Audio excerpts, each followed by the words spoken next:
మనవి దేవుని ప్రశస్త నామానికి మహిమ కలుగును గాక.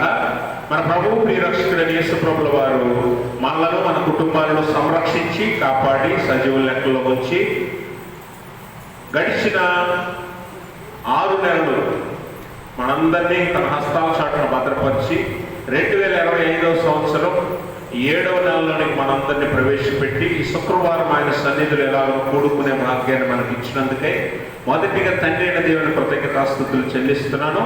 ఆయన ఆత్మతోనూ సత్యంతోనూ ఆరాధించడానికి కూడి వచ్చిన మీ అందరికీ ప్రభుపేట వందనాలు. అందరికి వందనాలు. దేవుడు మిమ్మల్ని మీ కుటుంబాలను మెండుగా దీవించును గాక.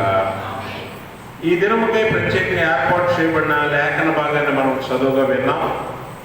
ఈ లేఖన భాగము యెషయా గ్రంథము 55వ అధ్యాయము 10-11 వచనాలు మనం చదువుకున్నాం. అయితే నేను అంతకు మునుపు చాలాసార్లు మీకు యెషయా గ్రంథంలో కూర్చిన పరిచయాన్ని తెలియజేశాను. మరొకసారి మీకు జ్ఞాపకం చేస్తాను. యెషయా గ్రంథము మరి పాత నిబంధనలో ఉండగా మరి పెద్ద ప్రవక్తలలో ఒకరిగా యెషయా ప్రవక్త ఉండటం మనం చూస్తాం. పెద్ద ప్రవక్తలు ఎవరు అంటే యెషయా, ఇర్మియా, యెహెజ్కేలు. ఈ ముగ్గురు పెద్ద ప్రవక్తలలో ఒకడు యెషయా. మరి యెషయా రాసిన ఈ గ్రంథంలో 66 అధ్యాయాలు ఉండడం మనందరికీ తెలుసు. ఈ 66 అధ్యాయాల్లో 3 భాగాలుగా చేయడం జరిగింది. 1వ అధ్యాయం నుంచి 39వ అధ్యాయం వరకు మొదటి భాగము, అలాగే 40వ అధ్యాయం నుంచి 55వ అధ్యాయం వరకు 2వ భాగము, 56వ అధ్యాయం నుంచి 66వ అధ్యాయం వరకు 3వ భాగం. ఈ 3 భాగాలను మరి యెషయా గ్రంథాన్ని 3 భాగాలుగా విభజించడం జరిగింది. అయితే ఇప్పుడు మనం చదువుకున్న ఈ భాగము 2వ భాగము చివరి దశలో ఉంది. 55వ అధ్యాయం చివరి అధ్యాయంలో ఉంది. అయితే మరి మొదటి భాగము 1 నుంచి 39 అధ్యాయాలు చెరకు ముందు రాయబడినట్లుగా, అలాగే 40 నుంచి 55 వరకు ఉన్న అధ్యాయాలు చెరలో ఇశ్రాయేలు బబులోను చెరలో ఉండగా రాసినట్లుగా, అలాగే మరి 56 నుంచి 66 వరకు ఉన్న 3వ భాగాన్ని చెరలో నుంచి బయటకు వచ్చిన తర్వాత రాసినట్లుగా చరిత్రకారులు చెప్తూ ఉన్నారు. అయితే ఈ 2వ భాగం 55వ అధ్యాయం వరకు ఉన్న 2వ భాగంలో ఇప్పుడు మనం చదువుకునే లేఖన భాగము ఉంది. 10వ అధ్యాయంలో అంటున్నాడు, వర్షమును హిమమును ఆకాశము నుండి వచ్చి అక్కడికి ఎలాగూ మరలక భూమిని తడిపి విత్తువానికి విత్తనమును భుజించువానికి ఆహారమును కలుగుటకై అది చిగుర్చి వర్ధిల్లునట్లు చేయను, అలాగే నా నోట నుండి వచ్చి వచనమును ఉండును. ఇక్కడ దేవుడు తన నోట నుంచి వచ్చే వాక్యమును గురించి వివరిస్తూ ఆకాశము నుండి వర్షించిన వర్షము కానివ్వండి, మేఘము కానివ్వండి, మంచు కానివ్వండి, అది కింద పడిన తర్వాత మరలా ఎలాగూ తిరిగి వెనకకు వెళ్ళక భూమిని తడిపి విత్తనములను చిగురింప చేసి అవి ఫలించి ఫలమిచ్చినట్టు ఆహారం ఇచ్చినట్టు ఎలాగైతే వర్షపు నీరు చేస్తుందో అలాగున నా నోట నుండి వచ్చి వచనం అనగా వాక్యము ఉన్నది అని దేవుడు ఈ యెషయా ప్రవక్త ద్వారా మనకు తెలియజేస్తూ ఉన్నాడు. ఈరోజు దేవుని నోట నుండి వచ్చే మాట ఎంత శక్తివంతమైనదో అనే విషయాన్ని లేఖనం ద్వారా మనము ధ్యానించవలసిన వారమై ఉన్నాం. ఎందుకనంటే మనము అనేక సార్లు మనుషుల మాటకిచ్చిన విలువ కూడా దేవుని మాటకి ఇవ్వట్లేదు. దేవుని మాటకు ఆ గౌరవాన్ని కానీ ఆ విలువని కానీ మనం ఇవ్వలేకపోతూ ఉన్నాం చాలా సార్లు. అందుకనే ఈ దేవుడు మరి సర్వ మానవాళికి ఈరోజు భూ దిగంతముల వరకు దేవుని పరిశుద్ధ గ్రంథం వెళ్ళింది అంటే దేవుని యొక్క మాటలు అంతలాగా విస్తరించాయనే విషయాన్ని కూడా మనం తెలుసుకోవాలి. దేవుడు అందరికీ ఆయన మాటను ఉచితంగా అందజేశాడు. అయితే వాస్తవం ఏంటంటే ఈ వాక్యాన్ని అందరము కలిగి ఉన్నాము. ఈరోజు విశ్వాసి అవ్వచ్చు, అవిశ్వాసి అవ్వచ్చు, లేకపోతే దేవుణ్ణి నమ్మేవాడు అవ్వచ్చు, నమ్మనివాడు అవ్వచ్చు, ఎవరైనా ఈ వాక్యాన్ని ఉచితంగా పుచ్చుకోవచ్చు కదా. ఎవరైనా ఈ వాక్యాన్ని ఉచితంగా తీసుకోవచ్చు. కానీ ఈ వాక్యం యొక్క విలువ తెలియక చాలా మంది ఏం చేస్తున్నామంటే తీసుకున్నాము అన్నట్లుగానే ఉంటున్నాం, కానీ మరి ఈ వాక్యం యొక్క శక్తి ఏంటో విలువ ఏంటో మనం అర్థం చేసుకోలేకపోతున్నాం. అందుకనే మరి వాక్యము ఈరోజు అందరి దగ్గర బైబిల్ ఉంటాయి, అందరూ వాక్యం వింటారు, అందరూ దేవుడి వాక్యాన్ని ధ్యానిస్తాం. కానీ ఎవరు కూడా ఆపద సమయంలో, శ్రమల్లో, ఇబ్బందుల్లో, కన్నీరులో, దుఃఖములో, బాధలో దేవుని వాక్యాన్ని ఆశ్రయించరు, మనుషులను ఆశ్రయిస్తారు. అందుకే మనుషుల మాటకి మనం విలువిస్తాం. ఈరోజు ఒక ఉద్యోగం చేయాలి, లేకపోతే ఒక వ్యాపారం మొదలు పెట్టాలి, లేదా ఒక ఇల్లు కట్టాలి, లేకపోతే ఇంకేదో చేయాలి. నీకు ఎవరి మాట ప్రాముఖ్యం అవుతుంది? చివరికి మనుషులు చెప్పే మాటలే నీకు ప్రాముఖ్యం అవుతాయి. మనుషుల మాటలను బట్టే నువ్వు నిర్ణయాలు తీసుకుంటావు, మనుషుల మాటలను బట్టే నువ్వు పనులు ప్రారంభిస్తావు, మనుషుల మాటలను బట్టే నువ్వు ఏ కార్యానికైనా ముందుకెళ్తావు. వాస్తవానికి నీ దగ్గర ఉన్నది అంతకంటే విలువైన దేవుని మాట అనే విషయాన్ని మర్చిపోతావు. అందుకే కదా మనుషులు చెప్పే వాటన్నిటిని బట్టే నువ్వు నీ పనులు ప్రారంభిస్తావు, మనుషులు చెప్పే వాటిని బట్టే నీ నిర్ణయాలు కూడా ఆధారపడి ఉంటాయి చివరికి. కానీ వాస్తవానికి దేవుని యొక్క మాట యొక్క శక్తిని, లేకపోతే ఆ వాక్కు యొక్క విలువను మనం తెలుసుకున్న వారం అయితే ఖచ్చితంగా మనము దేవుని మాటకే మొదటి ప్రాధాన్యత ఇస్తాం. అందుకే దేవుడు తన వాక్కుని భూ దిగంతముల వరకు వెదజల్లాడు, విస్తరింపజేశాడు. శిష్యులకు కూడా అదే చెప్తున్నాడు, మీరు వెళ్ళి సమస్త సృష్టికి సువార్తను ప్రకటించండి. ఈ వాక్యము భూ దిగంతముల వరకు వెళ్ళిపోవాలి. ఎందుకనంటే ఈ వాక్యమే మనుష్యుడికి మేలు చేసేది, ఈ వాక్యమే మనుష్యులకు మేలు కలుగ చేసేది అనే విషయాన్ని దేవుడు లేఖనం ద్వారా జ్ఞాపకం చేస్తున్నాడు. ఎందుకంటే వర్షం పడకపోతే ఈరోజు వ్యవసాయం చేసే రైతులకు తెలుసు వర్షం మీద ఎంత ఆధారపడి ఉంటారో అని. ఈరోజు సర్వ భూమి లేకపోతే సర్వ మానవాళి ఆహారం కోసం ఎదురు చూస్తున్నారంటే ఆహారం ఎలా వస్తుందో, ఎక్కడి నుంచి వస్తుందో మనందరికీ తెలుసు. వర్షించకపోతే, ఆ వర్షం వల్ల పంట పండకపోతే మరి భూమి మీద ప్రజలు ఏమైపోతారో కూడా మనందరికీ తెలుసు.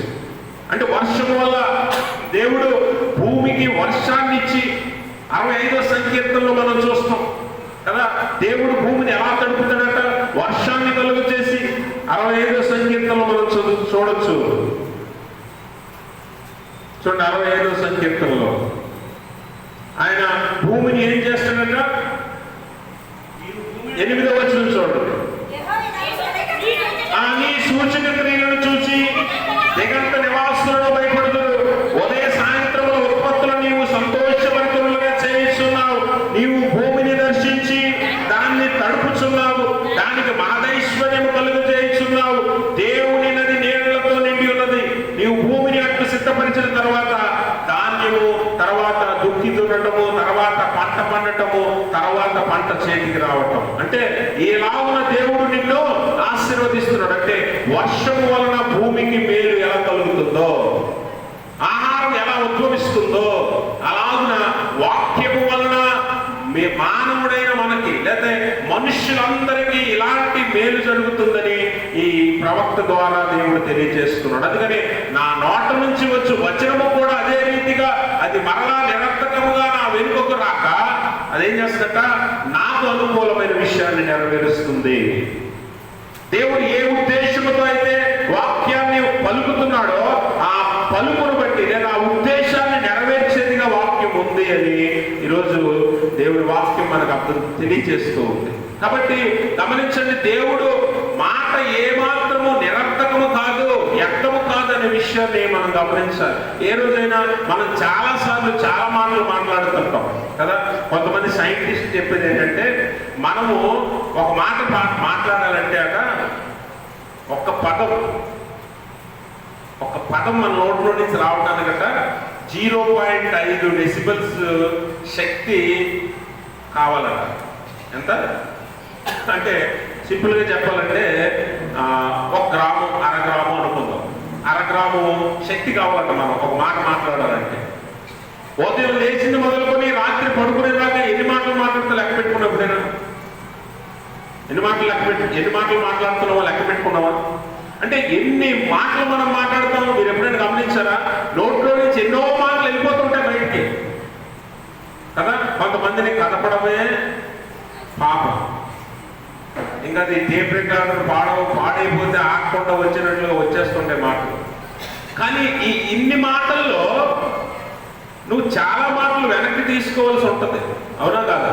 ఎన్నో తప్పుడు మాటలు లేకపోతే నోట్లోంచి ఏదో ఒక మాట వెనక్కి తీసుకోవాలనిపిస్తుంటుంది మనకి. ఆ మాట అన్నానే, లేకపోతే ఆ మాట అనవసరంగా అన్నానే, ఆ మాట అనకుండా ఉండాల్సిందే, లేకపోతే ఎన్నో పొరపాటు మాటలు ఎన్నో వెళ్ళిపోతాయి. అందుకని దేవుని వాక్యం ఉంటుంది, విస్తారమైన మాటల్లో దోషం ఉండక మానవులు. అంటే అలాగే మనం ఎన్నో మాటలు మానవులుగా మనం మాట్లాడుతూ ఉంటాం, ఎన్నో పొరపాటు మాటలు వెళ్ళిపోతూ ఉంటాయి. కానీ దేవుని నోట నుంచి వచ్చి ఏ మాట నిరర్థకం కాదు. దేవునికి స్తోత్రం. అందుకని ఆయన మాట చాలా విలువైనది, చాలా శక్తివంతమైనది. ఆ మాటను నీ దగ్గర పెట్టుకొని మనుష్యుల మాటను విలువిస్తాం, మనుష్యుల మాటను బట్టి నిర్ణయాలు చేస్తాం, మనుష్యుల మాటలను వెంబడిస్తూ ఉంటాం. ఇది ఎంత ప్రమాదకరమో మనం ఒకసారి ఆలోచన చేయాలి. ఎందుకంటే మనుషుల మాటలు సందర్భాన్ని బట్టి, సమయాన్ని బట్టి మారిపోతూ ఉంటాయి కదా. ఇప్పుడు ఇలా మాట్లాడిన మనం రేపటికి ఇంకోలా మాట్లాడతాం, అవునా? అవసరమైతే సందర్భాన్ని మార్చేస్తాం, లేదా మాటలే మార్చేస్తాం. కానీ దేవుడు నిన్న నేడు ఏకరీతిగా ఉన్న దేవుడు. ఆయన ఆది యందు ఏం పలికాడో అంతములో కూడా అదే పలుకుతాడు. అటువంటి దేవుడు. అందుకని ఆయన మాటకి మన మాటకి చాలా వ్యత్యాసం ఉంది. అందుకే మనుషుల మాట మీద కాదు, కానీ దేవుని మాట మీద ఆధారపడివాడు వర్ధిల్లుతాడని, ఫలిస్తాడని దేవుని వాక్యం తెలియజేస్తూ ఉంది. మీరు గమనించండి, దేవుని మాటకి మానవుని మాటకి ఎంత వ్యత్యాసం ఉందంటే, దేవుని మాట సమస్తాన్ని సృష్టించింది, అవునా? అది కన్నా 1:3 దేవుడు ఏమంటాడంటే కలుగునుగాక అనే ఒక మాట పలికాడు. అమ్మా ఒకసారి చాలా ఆపండి. దేవుడు ఏ కలగమని పలికాడట? వెలుగు కలుగునుగాక అని పలకక వెలుగు కలిగెను. ఇప్పుడు ఇక్కడి నుంచి నా దగ్గర మొదలుకొని ఆ చివరి దాకా మనం ఒక్కొక్కరు లేచి ఆ లైట్ ఆగిపోను గాక, ఈ లైట్ వెలుగును గాక అని పలికితే అవుతుందా? అవుతుందా? చెప్పండి. ఎన్నటికీ అవుతుంది కదా. అంటే దేవుని మాటకి మానవుని మాటకి ఎంత వ్యత్యాసం ఉందో చూడండి. దేవుని మాట ఎంత విలువైనదో మొదటి వచనంలోనే దేవుడు మనకు తెలియజేస్తూ ఉన్నాడు. అందుకనే ఆయన నోట నుండి వచ్చే మాట ఎంత శక్తివంతమైనదో అక్కడ మనకు కనిపిస్తూ ఉంటది. ఆయన వెలుగు కలగమనే కాదు, కానీ సమస్త సృష్టిని కలగమని చెప్తే అలాగే కలిగింది, ఏ మాత్రం తేడా లేదు. ఆయన ఏ ఉద్దేశంతో చెప్పాడు. అందుకని ఏమంటాడు? అది నాకు అనుకూలమైన దానిని నెరవేర్చును. అనుకూలమైనది అంటే దేవుడు ఏ ఉద్దేశంతో అన్నాడో ఆ ఉద్దేశాన్ని నెరవేరుస్తుంది. అది పొల్లిపోదు, అది తప్పిపోదు. దేవుడు ఏ ఉద్దేశంతో మాట పలికాడో ఆ మాట ఖచ్చితంగా ఆ ఉద్దేశాన్ని నెరవేరుస్తుంది. కానీ ఈరోజు మనం పలికే మాటలకి మన ఉద్దేశాలకి అసలు సంబంధమే ఉండదు. మన ఉద్దేశాలు వేరు, మన మాటలు వేరు కదా. అందుకనే మనుష్యుల మాట కాదు, కానీ దేవుని మాటను బట్టి మనము ముందుకు వెళ్ళాలి. అందుకనే ఆయన మాట విలువైనది. అందుకనే ఆయన వాక్యే ప్రధానమైనది, అన్నిటికీ మూలమైనది. హెబ్రీ పత్రిక 11:3 హెబ్రీ గ్రంథకర్త ఒక మాట తెలియజేస్తూ ఉన్నాడు. వాక్యము వలన చదవండి. దేవుని వాక్యము వలన ఏ నిర్మాణమైందట? సమస్త సృష్టి నిర్మాణమైందట దేవుని వాక్యం వల్ల. అంటే వాక్కు, లోగోస్. అది కాదు. యోహాను సువార్త 1:1 ఏముంది? ఆది యందు వాక్యం ఉంది, వాక్యము దేవుని యొక్క ఉంది, వాక్యము దేవుడే ఉన్నాడు. ఈరోజు వాక్యమే దేవుడు, దేవుడే వాక్యం. అనగా దేవుని మాటే దేవుడు అనే విషయాన్ని మనం గమనించాలి. అందుకే ఈరోజు వాక్యం అందరి చేతికి ఇవ్వబడింది. అంటే అందరి దగ్గర దేవుడు ఉన్నాడు, అందరి దగ్గర దేవుని స్వరూపమైన సత్యవాక్యం ఉంది. దీని మీద ఆధారపడి జీవించేవాడే ధన్యుడనే విషయాన్ని మనం గుర్తించాలి, తెలుసుకోవాలి. విశ్వాసిగా మనం బైబిల్ చేతిలో పట్టుకుంటాం, లేకపోతే బైబిల్ మన ఇంట్లో ఉంటుంది, ఆదివారం ఆరాధనలో ఉంటాం, విశ్వాసులుగా జీవిస్తాం, క్రైస్తవులుగా జీవిస్తాం. కానీ నీకు సమస్య వచ్చినప్పుడు, ఇబ్బంది వచ్చినప్పుడు పక్కింటోడి దగ్గరకు, ఎదురింటోడి దగ్గరకు పరిగెత్తుకుని వెళ్ళి ఇప్పుడు ఏం చేయమంటావు అని అడిగితే వాడు చెప్పే మాటను బట్టి నువ్వు గుడ్డిగా వెళ్తావు ముందుకి కదా. అవునా కాదా? అలా గుడ్డిగా వెళ్ళి మనుషుల మీద ఆధారపడేవాడు విశ్వాసి కాదు, కానీ దేవుని మాటను బట్టి ముందుకు వెళ్ళేవాడే నిజమైన విశ్వాసి అనేది ఈరోజు మనం అర్థం చేసుకోవాలి. విశ్వాసి తెలుసుకోవాలి. ఎవరైతే దేవుని మీద ఆధారపడతారో, ఎవరైతే దేవుని వాక్యం మీద ఆధారపడి ముందుకెళ్తారో అట్టి వారట జీవింప చేయబడతారట, అట్టి వారట ఫలిస్తారట.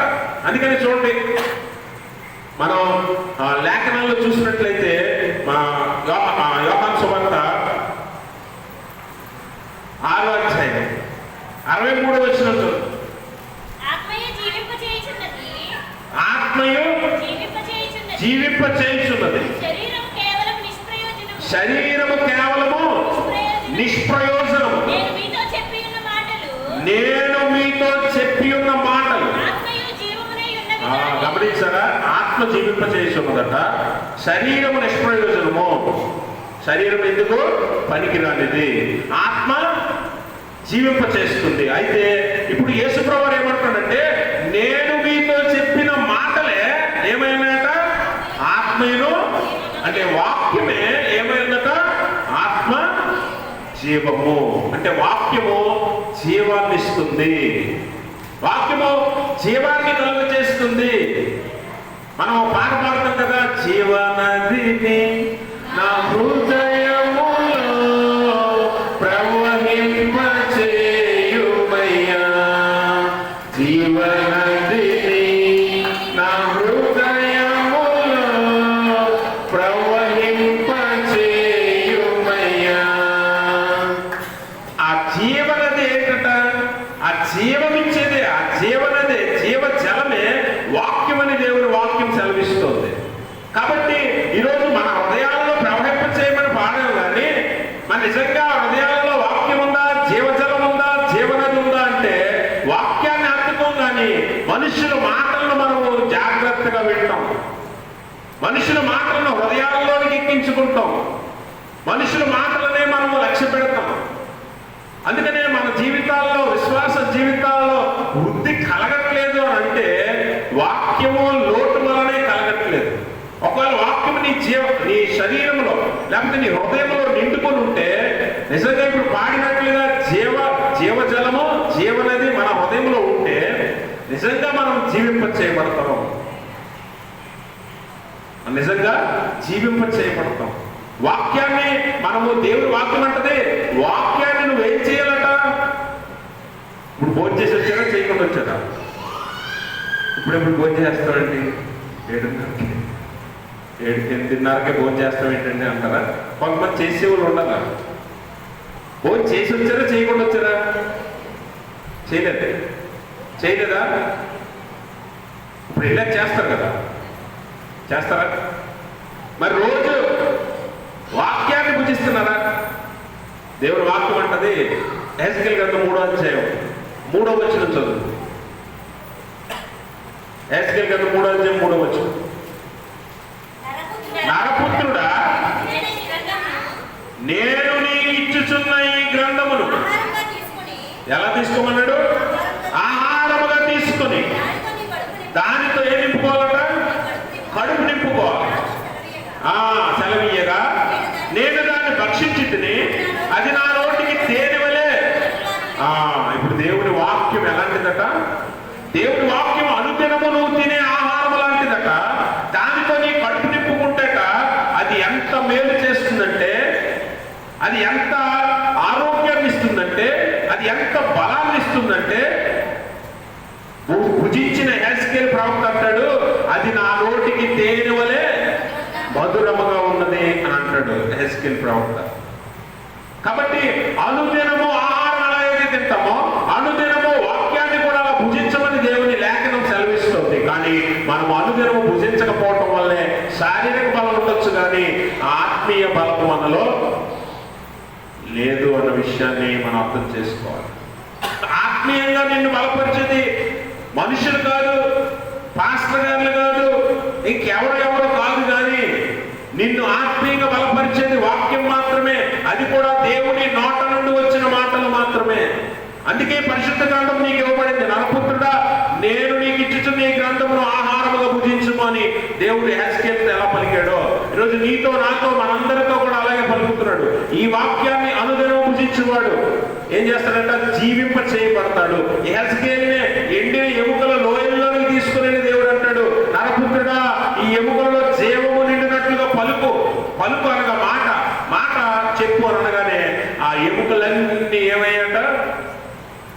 జీవము కలిగిన మనుష్యులుగా మారి. దేవునికి స్తోత్రం. అంటే దేవుని వాక్కుకున్న బలము, శక్తి ఎంత గొప్పదో అది జీవింప చేస్తుందట ఆ వాక్యం. అందుకనే ఎండిన ఎముకలు అనగా వాస్తవానికి ఎండిపోయిన జీవితాలు, ఆత్మీయతలో ఎండిపోయిన జీవితాలుగా ఉన్న మన జీవితాల్ని ఫలింపచేసేది, జీవింపచేసేది ఏదైనా ఉంది అంటే వాక్యం మాత్రమే. అందుకని వాక్యాన్ని అనుదినము భుజించమని హెస్కేల్తో అంటున్నాడు దేవుడు. వాక్యాన్ని మనము వారం ఒకసారో లేకపోతే శుక్రవారమో బుధవారమో ఆదివారమో మనం ధ్యానిస్తాం. అలా కాదట. రోజు భోజనం మర్చిపోకుండా అలా చేస్తాం. ఎవరైనా ఈ భూమి మీద ఎవడైనా సరే అయ్యో భోజనం మర్చిపోయినే, మధ్యాహ్నం తినడం మర్చిపోయిన అంటాడు ఎవడైనా? ఉన్నాడు అలాంటాడు ఎవడైనా? ఎప్పుడు ఉన్నాడు? వాక్యము అలాంటిదే అంటున్నాడు దేవుని వాక్యంలో. వాక్యం కూడా అలాగే అనుదినము భుజించేవాడు కేవలము జీవింప చేయబడటమే కాదట, వాడు ఫలిస్తాడు కూడా. అందుకనే మొదటి కీర్తన మొదటి అధ్యాయంలో మనం చూస్తే 3వ వచనం, దేవుని ధర్మశాస్త్రమందు ఆనందించుచు దేవారాత్రము దాన్ని ధ్యానించువాడు ధన్యుడు. అట్టి వాడు నీటి కాలువల నాటబడినదై ఆకు వాడక తన కాలమందు ఫలమిచ్చు చెట్టు వలె. ఎండిపోయిన ఎముకలు ఎలాగైతే మరి ఎందుకు ఎండిపోయాట అంటే జీవజలము అనేది వాటికి అందకపోతే మన ఆత్మీయ జీవితాలు కూడా ఎండిపోయిన ఎముకల్లాగా అయిపోతాయి. అయితే ఆ జీవజలపు ఓట అయిన వాక్యముకు దగ్గరగా ఉంటే, నీటి కాలువల వారన నాటబడిందంటే వాక్యముకు దగ్గరగా ఉన్నవాడు ఎలా ఫలిస్తాడట? తన కాలమందు ఫలమిచ్చు చెట్టు వలె, ఆ ఏ లోటు లేనటువంటి ఒక చెట్టు వలె ఆరోగ్యంగా ఫలభరితంగా ఆ చెట్టు ఎలా ఎదుగుతుందో విశ్వాసి కూడా అలా ఎదుగుతాడు. అందుకనే శుక్రవారం బుధవారం ఆదివారం కాకుండా వారం రోజుల్లో ప్రతిరోజు దేవుని వాక్యాన్ని భుజించేవారిగా, ధ్యానించేవారిగా మనం ఉండాలనేది దేవుని యొక్క వాక్య ఉద్దేశం. కాబట్టి దేవుని వాక్కు సృష్టిని కలుగజేస్తుంది, అంత శక్తివంతమైనది. ఆ వాక్యాన్ని మనం హత్తుకుంటే, ఆ వాక్యాన్ని హృదయంలో ఉంచుకుంటే మనం ఫలిస్తాం. అలాగనే మనం జీవింప చేయబడతాం. మన జీవితాలు ఎన్నటికీ ఎండిపోవట. నీటి కాలువల వారన నాటబడిన మొక్కకి ఏ భయం ఉండదు. ఉంటుందా? ఉండదు. అలాగే మన జీవితాలకు కూడా ఏ భయం ఉండదు. ఎందుకంటే మన జీవితాల్లో జీవజలపు ఓటైన దేవుడు, దేవుని వాక్యము మనకు సమీపంగా ఉన్నాయి కాబట్టి మనం భయపడవలసిన అవసరత లేదు. మన కాలానికి తగినట్లుగా మనం ఫలిస్తాం, వృద్ధి చెందుతాం. కాబట్టి దేవుని వాక్యం అంటుంది, ఇశ్రాయేలీయులు ఏం చేశారట? ఈ చెరలో ఉన్న ఈ మాటలు ఇశ్రాయేలీయులకు యెషయా ప్రవక్త ద్వారా దేవుడు తెలియజేస్తున్నాడు. మీరు జీవజలపు ఓటనైన నన్ను తిరస్కరించారు, తృణీకరించారు. అంటే దేవుడే జీవజలము, దేవుడే జీవజలం. అందుకనే దేవుణ్ణి జీవజలముతో, నీటితో పోల్చాడు. వాక్యము నీటితో పోల్చబడింది. ఎందుకంటే నీరు ఎలిక్సర్ ఆఫ్ లైఫ్ అంటారు. Water is the elixir of life. Elixir అంటే అమృతం. అమృతం దేనికి సాదృశ్యం అంట? అమృతం జీవానికి, నిత్యత్వానికి సాదృశ్యం. ఆ నిత్యత్వాన్ని ఇవ్వగలిగేది నీరు అని సాదృశ్యంగా చెప్పారు. అంటే ఒక సూచకంగా, అంటే అలంకారప్రాయంగా చెప్పారు. నిజమైన నీరేది, నిజమైన జీవజలం ఏది అని అంటే వాక్యమే. అందుకనే వాక్యాన్ని నీటితో పోల్చారు.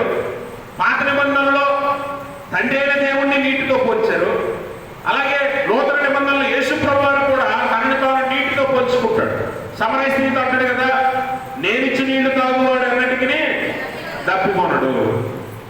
కాబట్టి గమనించండి, జీవజలమైన ఈ వాక్కుని, దేవుని మాటని ఎవడైతే హృదయంలో ఉంచుకుంటాడో, ఆ వాక్యానికి సమీపంగా ఎవడైతే జీవిస్తాడో వాడు బహుగా ఫలిస్తాడు అన్న విషయాన్ని ఈరోజు మనము అర్థం చేసుకోవాలి. అందుకని ఈరోజు విచారకరం ఏంటంటే, దురదృష్టకరం ఏంటంటే, వాక్యము అన్ని చోట్ల అత్యధికంగా అందించబడుతున్నప్పటికీ వినేవారు లేరు. వినేవారు దాన్ని అంగీకరించి లేదా దాన్ని అర్థం చేసుకుని హృదయాల్లోకి తీసుకునేవారు లేరు. ఇప్పుడు ఒక మొక్క నువ్వు నాటి అది ఫలించాలంటే ఏం చేస్తావు? అక్కడ మామూలుగా నీళ్లు పోసేస్తే నీళ్లు నిలబడవు, మొక్కకు కూడా అందవు. కానీ ఆ మొక్క ఫలించాలంటే దాని చుట్టూ ముందు గుంత తవ్వి నీళ్లు అక్కడ నిలిచినట్టు చెయ్యాల. అవునా? నీళ్ళు అక్కడ నిలిచేలా చెయ్యాలి. అప్పుడు అది నెమ్మదిగా వాక్యాన్ని తీసుకుంటుంది. అలాగే నీ హృదయంలో మొదట విన్న వాక్యం నువ్వు నిలుపుకుంటే అది నెమ్మదిగా నీ జీవితానికి ఆపాదించబడుతుంది. అప్పుడు ఫలింపు ప్రారంభమవుతుంది. ఈ రోజు రాత్రి నీళ్ళేసి పొద్దునగా మొక్క అయిపోవాలి, చెట్టు అయిపోవాలి, ఫలాలు వచ్చేటట్టు వస్తుందా? అలాగే మేము ఆత్మీయ జీవితాల్లో అనుదినము కొంచెం ఆత్మీయ ఆహారం తీసుకొని దాన్ని హృదయంలో నింపుకోగలిగితే అప్పుడు ఫలింపు ప్రారంభమవుతుందనే విషయాన్ని మనం అర్థం చేసుకోవాలి. అందుకనే దేవుని మాట ఎంత విలువైనదనంటే అది జీవాన్ని ఇస్తుందట, జీవితాన్ని. అందుకనే అక్కడ మనం గమనిస్తే మత్తయి సువార్తలో 4వ వచనంలో యేసుప్రభువు అంటాడు కదా, మనుష్యుడు రొట్టె వల్ల మాత్రము కాదు కానీ దేవుని నోట నుండి వచ్చి ప్రతి మాట వలన. దేవుని మాట అంత శక్తివంతమైనది. మీరు గమనించారు, యాయీరు కుమార్తె చనిపోయి ఉంటే మనం చాలా మంది మన అనుదిన జీవితాల్లో, మన కుటుంబాల్లో, మన చుట్టుపక్కల ప్రాంతాల్లో, ఇళ్లల్లో ఎంతోమంది చనిపోయిన వాళ్ళు ఉన్నారు కదా. చనిపోయిన వాళ్ళు ఎవరైనా చనిపోయినప్పుడు మనం వెళ్ళి చూస్తూ ఉంటాం. అక్కడ బంధువులు, రక్త సంబంధులు, కుటుంబ సభ్యులు అందరూ చనిపోయిన వారి మీద పడి ఏడుస్తూ ఉంటారు. చనిపోయిన వారిని చూసి లెమ్మని పిలిచిన వాళ్ళు ఎంతోమంది ఉంటారు. అవునా? లెమ్మని పిలిచిన వాళ్ళు ఎంతోమంది ఉంటారు. లేసారా ఎవరైనా? కానీ యేసుప్రభువు వారు యాయీరు కుమార్తెను ముట్టుకొని చిన్నదానా లే అనగానే లేచి కూర్చుంది. అంటే ఎవరి మాట ఎంత విలువైనదో అక్కడ మనం గమనించాలి. అంతకుముందు తల్లిదండ్రులు, యాయీరు కూడా ఏడ్చుంటాడు కదా, నా ప్రియమైన కుమార్తె లే అని ఏడ్చుంటాడు కదా. అంతకుముందు తల్లి ఏడ్చుంటారు కదా, బంధువులు ఏడ్చుంటారు కదా, రక్త సంబంధులు ఏడ్చుంటారు కదా. ఎవరు లేచినా ఎవరు పిలిచినా పలకని ఆ బిడ్డ యేసుప్రభువు వారు చిన్నదానాలు లే అనగానే జీవముతో లేచి దేవునికి స్తోత్రం. అటువంటి శక్తి కలిగిన దేవుని మాటది. ఏదో నామకార్థంగా పలికే మాట కాదు, అర్థం పర్థం లేని మాట కాదు. ఇది జీవాన్ని ఇచ్చే మాట, జీవితాన్ని మార్చే మాట. అందుకనే ఆ బిడ్డ జీవితం అక్కడితో అయిపోయింది అనుకున్నారు చాలా మంది, అయిపోయింది అనుకున్నారు. కానీ దేవుని మాట బిడ్డ జీవితాన్ని అలాగే తన భవిష్యత్తును కూడా మార్చేసింది. చనిపోయిన వారికి ఆ రోజుతో భవిష్యత్తు ఉండదు, కానీ ఆ బిడ్డకు అక్కడి నుంచి మళ్ళీ భవిష్యత్తు ప్రారంభమైంది. ఎందుకంటే దేవుని మాటను బట్టి. కాబట్టి గమనించండి ప్రభునందు ప్రియమైన స్నేహితులారా, దేవుని వాక్యము మన జీవితాలకు ఎంత అవసరమో. నీకు బంధువులు అవసరం లేదు, లేకపోతే రక్త సంబంధం అవసరం లేదు అనుకుంటే పర్వాలేదు, కానీ వాక్యం వద్దనుకుంటే మాత్రం చాలా నష్టపోతావు. వాక్యం వద్దనుకుంటే నువ్వు నీ సర్వస్వాన్ని కోల్పోతావు. ఎందుకంటే మనుషులందరూ కూడా మనకు ఏదో ఒక సమయంలో మనకు అక్కరకు రారు, కానీ దేవుని వాక్యమే మనతో ఉంటుంది. అందుకనే యెషయా గ్రంథము 40వ అధ్యాయము 8వ వచనంలో మనం చూస్తే, గడ్డి ఎండిపోవును, దాని పువ్వు వాడిపోవు, దేవుని వాక్యము నిత్యము. ఏది నిలుస్తుందట? నిత్యము. దేవుని వాక్యమే నిలుస్తుందట. నిత్యము నిలిచే ఆ వాక్యము నిన్ను కూడా నిత్యము నిలిచేలా చేస్తుంది, మనుషులు కాదు. చాలా మంది అనుకుంటారు మనుషుల మీద మనుషులు ఆధారపడటం వల్ల చివరిలో మనం నష్టపోవడమో మోసపోవడమో జరుగుతుంది తప్ప మనుషులను ఏమీ చేయలేరు. మనుషులకు ఏమీ చేయలేరు. చివరికి మనుషులందరూ మోసపోవడమే తప్ప, ఒకరు నమ్ముకుని ఒకరు మోసపోవడమే తప్ప ఎవరికి ఏ మేలు ఏ లాభము కలగదు. కానీ దేవుని వాక్యము నిత్యము కనుక, అది నిత్యము నిలుస్తుంది కనుక దానిని నమ్ముకున్నవాడు నిత్యము నిలిచినట. దేవుని చిత్తము నెరవేర్చేవాడు నిత్యము నిలుచును అనగా ఆయన మాట చొప్పున నడిచేవాడు నిత్యము నిలుస్తాడు. ఇందాక మనం ఉత్తర ప్రత్యుత్తర భాగంగా 119వ సంకీర్తనలో చివరి మాటలు మనం చదివాం కదా. 119వ సంకీర్తనలో మనం చూస్తే, అమ్మా, తప్పిపోయిన గొర్రె వలె నేను త్రోవ విడిచి తిరిగి తిని నీ సేవకుని వెనక్కి పట్టుకొను, ఎందుకనగా నేను నీ ఆజ్ఞలను మరచువాడను కాను. ఈ 119వ సంకీర్తన దేవుని వాక్యమును గురించే ప్రత్యేకంగా చెప్పడం జరిగింది.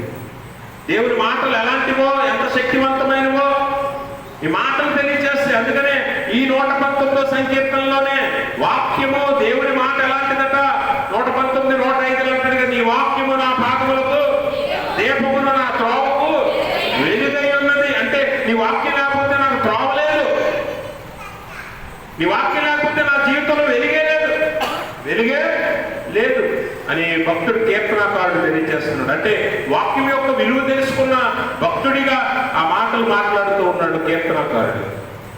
మరి వాక్యం లేని మన జీవితాలు ఎండిపోయిన జీవితాలు, వాక్యం లేని మన జీవితాలు వెలుగు లేని జీవితాలు, వాక్యం లేని మన జీవితాలు జీవము లేని జీవితాలు. అందుకనే వాక్యము ఎంత విలువైనదో తెలుసుకొని దాన్ని హత్తుకొని హృదయంలో దాచుకున్నవాడు ధన్యుడవుతాడు. అటు వారి జీవితం వెలిగించబడుతుంది, అటు వారి జీవితం ఫలిస్తుంది అని ఈరోజు ఈ లేఖనం ద్వారా మనం జ్ఞాపకం చేసుకోవాలి. వర్షం ఎలాగైతే ఆ మొక్కలను లేదా విత్తనాలను ఫలింపచేసి చిగుర్చి అవి మొక్కలుగా ఆహారాన్ని ఎలాగైతే ఇస్తాయో, వాక్యము కూడా ఎవరైతే తన హృదయంలో దాచుకుంటాడో అట్టి వారి హృదయాలు వాక్యము చేత ఫలింప చేయబడతాయి, అవి వృద్ధి చెందుతాయి, జీవింప చేయబడతాయి, వెలిగింప చేయబడతాయి. కాబట్టి గమనించండి, ఈరోజు వాక్యానికి మనము ఎంత విలువిస్తున్నామో అన్న విషయాన్ని కూడా మనము ప్రశ్నించుకోవాలి. ఎందుకంటే వాక్యానికి మాత్రమే మనం విలువేమో, అన్నిటికీ అనేకమైన విలువలు ఇస్తాం కదా. అన్ని విషయాల్లోనూ మనము విలువిచ్చి సమయాన్నిచ్చి మన సమయాన్ని మనుషులకు ఇతర విషయాలకు వెచ్చిస్తూ ఉంటాం, కానీ మన వాక్యానికి చాలా తక్కువ సమయం ఇస్తున్నాం, చాలా తక్కువ సమయాన్ని ఇస్తున్నాం. కాబట్టి ఆ వాక్యం యొక్క విలువ తెలుసుకున్నవాడు దీవారాత్రములు దాన్ని ధ్యానిస్తాడు, దాని వల్ల ఆనందిస్తాడు, అటువాడు ఫలిస్తాడు, అటువాడు నిత్యము నిలుస్తాడు. అలాంటి విశ్వాసిగా మనము ఎదగాలన్నది ఈరోజు దేవుని యొక్క వాక్యం యొక్క ఉద్దేశం అని మనం అర్థం చేసుకోవాలి. మన హృదయాలను కూడా ఈ వాక్యం ఎలాంటిదంటే మనల్ని సరిచేస్తూ ఉంటుందంటే ఎప్పటికప్పుడు. చూడండి, ఎప్పుడైనా నీకు ఒక సమస్య వచ్చింది అనుకోండి, మనుషుల దగ్గరికి పరిగెత్తుకుని వెళ్తాం కదా, అది నీకు అలవాటే. అది మానవులుగా మనందరికి అలవాటే. మనం మనుషుల దగ్గరికి వెళ్ళి అంటే ఇలా జరిగింది ఏం చేయమంటావు అని అడుగుతాం కదా. అడిగినప్పుడు నువ్వంటే ఇష్టం ఉన్నవాడు ఒకలాంటి సలహా ఇస్తాడు, నువ్వంటే ఇష్టం లేనివాడు ఇంకో సలహా ఇస్తాడు. ఇదైతే జరిగేదే, అందరి జీవితాల్లో జరిగేది ఇదే కదా. అందుకనే కొంతమంది లోకల్ ఏం చెప్తారంటే, ఎవరెన్ని చెప్పినా నువ్వు వినొద్దు, నీకు ఏది అనిపిస్తే చెయ్యి అంటుంటారు. ఎందుకంటే మనుషులు చెప్పేది నమ్మలేదు. ఒకవేళ నీకు ఏం జరిగిందనుకో, చూసావా నేను చెప్పడం వల్ల నీకు అలా జరిగిందనుకో, ఒకవేళ నష్టం జరిగిందనుకో, నీ కర్మ అంతే అంటారు, అవునా. అందుకని మనుషుల మాటలను బట్టి కాదు, కానీ దేవుని మాటను బట్టి నువ్వు నిర్ణయాలు తీసుకోవటానికి సిద్ధపడాలి. అందుకని వాక్యం ఎలాంటిదట, వాక్యం నువ్వైనా నేనైనా ఎవరైనా సరే ఒకటే చెప్తుంది, ఇది చెయ్యి ఇది చేయకు. ఎవరికైనా ఇదే ఆన్సర్ వాక్యం. కానీ మనమైతే మనుషులు బట్టి మాటలు మార్చేస్తాం, మనుషులు బట్టి నిర్ణయాలు మారిపోతుంటాయి, మనుషులు బట్టి ఆలోచనలు మారిపోతాయి. కానీ వాక్యము నిన్న నేడు ఏకరీతిగా ఉన్న వాక్యం, అది ఒకటే చెప్తుంది, తప్పేదో ఒప్పేదో చెప్తుంది. నువ్వేం చేయొచ్చో ఏది చేయకూడదు అని ఖచ్చితంగా చెప్పేస్తుంది. అది నువ్వేంటి నువ్వు నేనేంటి ఎవరడిగినా అదే చెప్తుంది ఆన్సర్. అంటే ఖచ్చితంగా ఉంటుంది వాక్యం. అందుకనే మన మార్గాలను నిర్దేశిస్తుంది, మన త్రోవలను సరళం చేస్తుంది, మనల్ని గమ్యానికి చేరుస్తుంది వాక్యం. మనుషులు నమ్ముకుంటే గుడ్డివాడిని రోడ్డు దాటించినట్టు ఉంటుంది కదా. అందుకని వాక్యం మీద ఆధారపడి ఎవడైతే ముందుకెళ్తాడో, అనగా దేవుని వాక్యాన్ని హత్తుకొని వాక్యానుసారమైన జీవితాలు. అందుకే నీ ఆజ్ఞలు నేను మర్చివాడిని కాను అంటున్నాడు. అంటే ఏంటి దాని అర్థం? ఆజ్ఞల ప్రకారం నడుచువాడిని నేను, నీ ఆజ్ఞలు నేను మర్చేవాడిని కాదు. అంటే నువ్వు చెప్పింది ఏది కూడా నేను మర్చిపోను, నువ్వు ఇలా చేయమన్నావు అలాగే చేస్తా, దాన్ని మీరు నేను ఇంకేది చేయనని దాని అర్థం. అంతేగాని మర్చివాడిని అంటే ఇప్పుడు ఈ పరీక్షల్లో 10th క్లాస్ పిల్లలు, ఇంటర్మీడియట్ పిల్లలు డిగ్రీ వాళ్ళు ఏం చేస్తారంటే అర్థం కాలేదనుకోండి, అర్థం కాకపోతే ఏం చేస్తారు? అర్థం కాకపోతే బట్టి పడతారు. అంటే ఏంటి? అక్కడ ఉన్నది అలా పేపర్ మీద పెడతారు అంతే, కానీ అక్కడ ఏం చెప్తుందో ఎవరికి అర్థం కాదు. బట్టి బట్టి రాస్తారు, ఆ పూటకి ఎగ్జామ్ పాస్ అవ్వాలి కాబట్టి. అది కాదంటే వాక్యం మంచువాడంటే నీ వాక్యం నా హృదయంలో ఉంచుకున్నాను. ద్వితీయోపదేశకాండ 6వ అధ్యాయంలో ఆ వాక్యాన్ని ఎలా పెట్టుకోమంటాడు? ఆ వాక్యాన్ని ఎలా పెట్టుకోమంటున్నాడు? అది నీ కంఠభూషణములుగా ధరించాలట, అలాగే నీ చేతులకు ఉండాలంటది. అలాగనేది మనము ఎల్లప్పుడూ దాన్ని ధ్యానించాలట. ఎంత కూర్చున్నప్పుడు, బయట ఉన్నప్పుడు, ఎక్కడున్నా కూడా ఆ వాక్యాన్ని మనం ధ్యానించేవారుగా ఉండాలట. అలా ఉన్నవారు దేవుడి వాక్యాన్ని ఎన్నడూ మరవని వాడు పాపమస్సలు చేయడు. పాపానికి దగ్గరగా కూడా వెళ్ళదు. ఎందుకంటే లోపల ఉంటుంది ఈ వాక్యం, మనల్ని సెట్ చేస్తుంటది, హృదయాంతరంగాలను పరిశోధిస్తుంటది కదా. అందుకనే ఈ వాక్యము రెండంచుల వాడిగల ఖడ్గము వలె ఎక్కడెక్కడికి వెళ్ళిపోతుందంటే లోపలికి, ఎక్కడికి వెళ్ళిపోతే మూలుగుల దాకా దూరిపోతుందట, పరిశోధించేస్తుందట. నువ్వు లోపల ఏమనుకుంటున్నావు, నీ హృదయంలో ఏ దురుద్దేశం ఉందో, నీ హృదయ ఆలోచనలు ఎలాంటివో, నీ తలాంపులు ఎలాంటివో తెలియజేసుకొని వాటిని సరిదిద్దడానికి ప్రయత్నం చేస్తున్నట్టు వాక్యం. అంటే నీకు ఒక మంచి ఔషధంలా పనిచేస్తుంది వాక్యం. నిన్ను బాగు చేసేది ఇది ఒక్కటే. అందుకని ఈ వాక్యం మీద ఆధారపడి నువ్వు ముందుకు వెళ్ళగలిగితే, వాక్యాన్ని హత్తుకొని జీవించగలిగితే నువ్వట జీవింప చేయబడతావు. నీటి కాలువల వారు నాటబడిన మొక్కవలే నువ్వు ఫలిస్తావు. అలాగనే నీకు శక్తి బలము కూడా కలుగుతాయి. అలాగే నీ మార్గాలకు వెలుగై ఉంటుంది, నీ గమ్యానికి త్రోవను చూపిస్తుంది. చివరిగా ఈ వాక్యం నీ దగ్గర ఉండేట లోకమును అలాగే అపవాదిని కూడా నువ్వు జయించగలుగుతావు.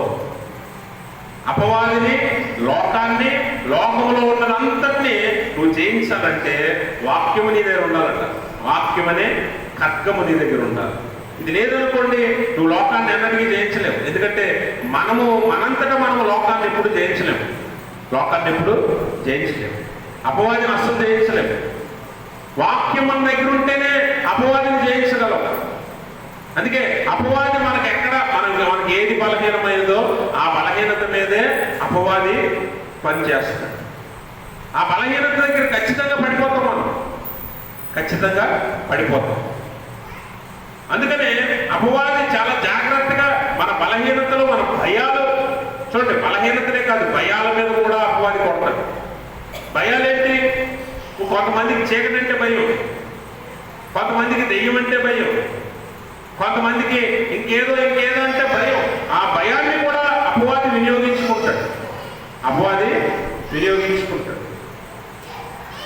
ఆ భయంతోనే నిన్ను పాపం చేసేలా లేదా పాపంలో పడేలా చేస్తూ ఉంటాడు. అందుకని దేవుని వాక్యం ఉంటుంది, భయపడకుడి. మనం అది ఎన్నిసార్లు చదువుతాం, అన్నిసార్లు భయపడుతుంటాం. చదువుతాం కానీ భయపడుతూనే ఉంటాం కదా. భయపడుతూనే ఉంటాం. కానీ ఆ భయము, బలహీనత వలన అపవాది మనల్ని పట్టుకుంటాడు. కాబట్టి వాక్యం నీ హృదయంలో ఉండాలట. యేసుప్రభువు వారు ఏం చేశాడు? మత్తయి సువార్తలో యేసుప్రభువు వారు అపవాది చేత శోధించబడుతున్నప్పుడు యేసుప్రభువు వారు ఏం చెప్తున్నాడు? అపవాదికి ఏం చెప్తున్నాడు? 11వ వచనం చదవండి. 10-11. 10-11 అమ్మా. మరియు మీరు ఏ పట్టణంలోనైనా ప్రవేశించినప్పుడు 4వ అధ్యాయం మీరేం చదువుతున్నారు? 4:11.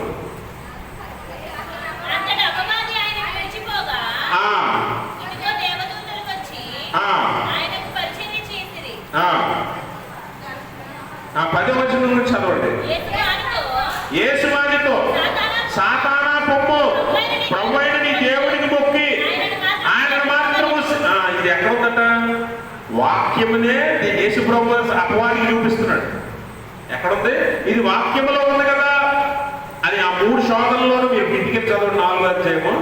అన్ని చోట్ల అపవాదికి దేవుడు ఎలా సమాధానం చెప్తాడంటే, వాక్యములో ఇలా ఉంది కదా, దేవుడిని శోధించకూడదని ఉంది కదా, నీ దేవునికి మొక్కి వెళ్ళాలని ఉంది కదా అని అపవాదికి దేవుడి వాక్యము దేవుడు జ్ఞాపకం చేస్తుంటాడు. అంటే వాక్యము నీ దగ్గర ఉంటే అపవాది నిన్ను శోధించలేడు.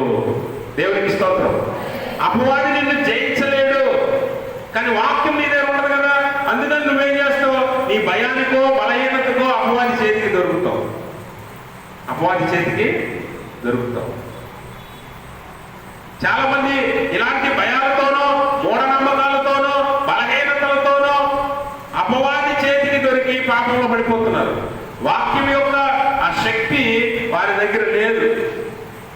వాక్యం యొక్క ఆ ప్రభావం వారి మీద పనిచేయదు. ఎందుకంటే వాక్యం లేదు కనుక. ఒకరు వాక్యం ఉంటే వాక్యం చేత అపవాదిని ఎదిరించవచ్చు, గెలవచ్చు. యేసుప్రభువు అదే మనకు మాదిరిగా ఉంచాడు. వాక్యము చేత పట్టుకొని అపవాదిని మీరు జయించాలి. కానీ ఆ వాక్యం మనకే సరిగా తెలియదు, రాదు. ఎందుకంటే మనం విని వదిలేసాం. ఆ వాక్యం యొక్క అర్థము మర్మము మనకు తెలియదు. కాబట్టి అపవాది చేతికి మనము మరలా దొరుకుతూ ఉంటాం, పాపంలో పడిపోతూ ఉంటాం. కాబట్టి గమనించండి ప్రభునందు ప్రియమైన స్నేహితులారా, ఇంకా మనము పాపంలో ఉండటానికో, లేకపోతే పాత ఆచారాలను వెంబడించడానికో, లేకపోతే మూఢనమ్మకాలను ఇంకా నమ్మటానికో, ఇంకా భయపడటానికో కారణం ఏంటంటే మనలో సంపూర్ణంగా వాక్యం లేదు. అది ఉంటే మనము బలవంతులం అవుతాం. అది ఉంటే మనము శక్తివంతులం అవుతాం. అది ఉంటే మనము జీవింప చేయబడతాం.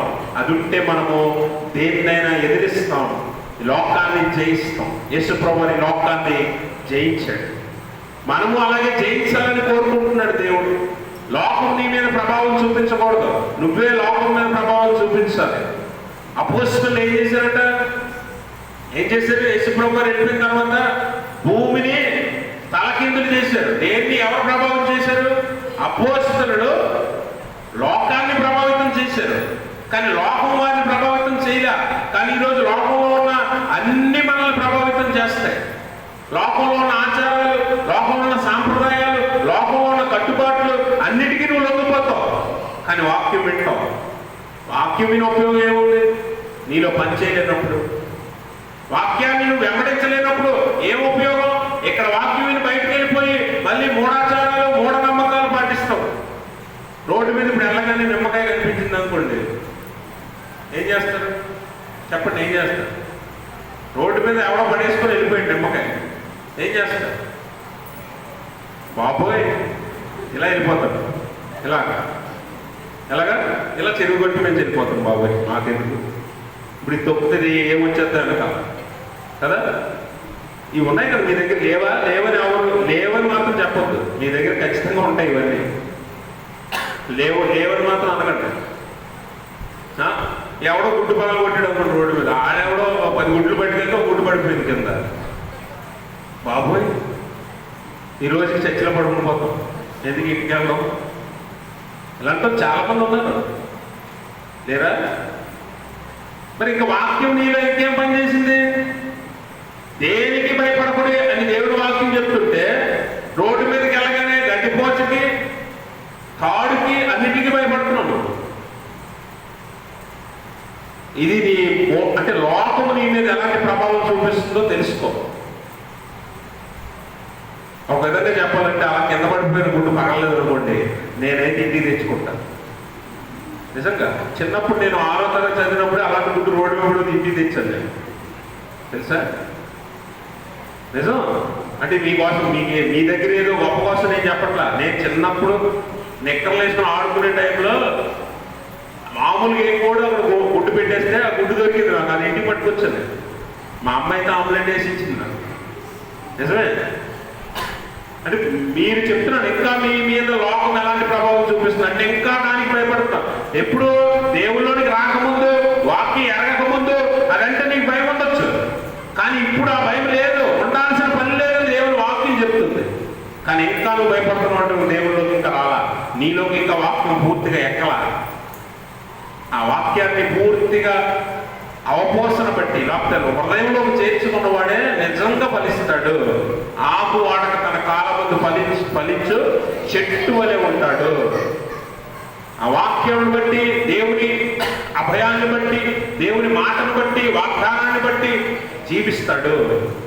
అలాగ జీవించాలనే విశ్వాసిని దేవుడు కోరుకుంటున్నాడు. కాబట్టి గమనించండి ప్రభునందు ప్రియమైన స్నేహితులారా, లోకంలో మనందరికీ మేలైనది, మనందరికీ ఆశీర్వాదాన్ని కలుగజేసేది, మనల్ని జీవింపచేసి, మనల్ని ఫలింపచేసి, బలవంతులుగా శక్తివంతులుగా చేసి అపవాది మీద విజయాన్ని ఇచ్చేది దేవుని వాక్కు మాత్రమే. ఆ వాక్కుని హృదయంలో హత్తుకొని దేవుని నామానికి మహిమకరమైన జీవితం ఈ లోకంలో నువ్వు జీవిస్తే ఖచ్చితంగా దేవుడు నిన్ను బట్టి ఆనందిస్తాడు. తదనంతరము పరలోకంలోకి నిన్ను ఎత్తుకొని తీసుకుని వెళ్తాడు. అట్టి స్థితి దేవుడు తన పరిశుద్ధాత్మ ద్వారా మనందరికీ దయచేయను గాక. ఆమేన్. సమస్త జ్ఞానం ఇచ్చిన దేవుని సమాధానం యేసుక్రీస్తు వల్ల మీ హృదయంలో మీ తలంపులకు కావలి ఉండును గాక. ఆమేన్. దయచేసి అందరూ కూర్చోండి మనవి.